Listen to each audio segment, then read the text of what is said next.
What was your reaction when you heard, because this happened at about, 2, 3 in the morning, that the Back to School Act had passed? Teachers yesterday were all joined together, watching it and communicating with each other and responding. And it's disheartening. It's a gutted feeling to see that our premier wants to take away our rights instead of having a real conversation about the issues in our classroom. What have you heard from teachers now that it has officially passed? Teachers are still digesting what this means for us. Our union is still digesting what it means and how to respond.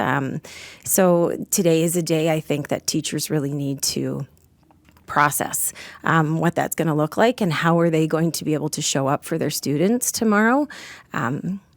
And provide a safe space for them, because right now kids have been gone. They're questioning things. Families are questioning things, and teachers are feeling the morale is rock bottom.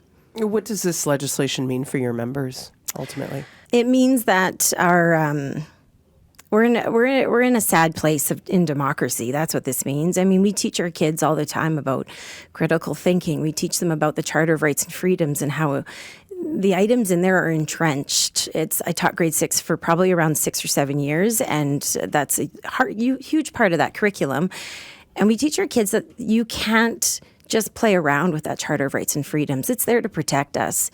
But here we are with a government who just doesn't care, just invokes that notwithstanding clause without even a thought of what that means to democracy in our province, in our country. And so that's really sad to see that happen.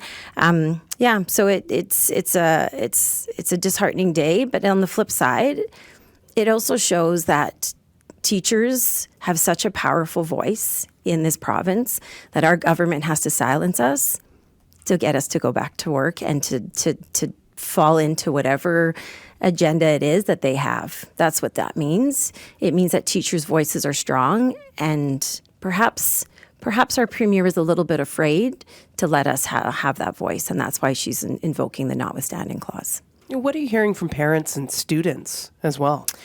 Lots of mixed things. Of course, our kids are so happy to be back at school. Parents, I can't even imagine the stresses that they've been feeling for the last 3.5 weeks, balancing work and kids at home and trying to put together some learning for them.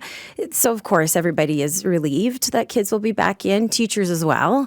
But at the same time, saddened that they're going back to the same large classes, the same issues, the same lack of resources and support for their kids. Yeah, what are your biggest concerns about returning to the classroom? The students that we fought for are still unsupported. I have a grade 4 student in my school who was born with severe speech delays. And they don't get any support because there's no money for that kid to get support. They still won't get support on Wednesday. And that's wrong. That's not okay.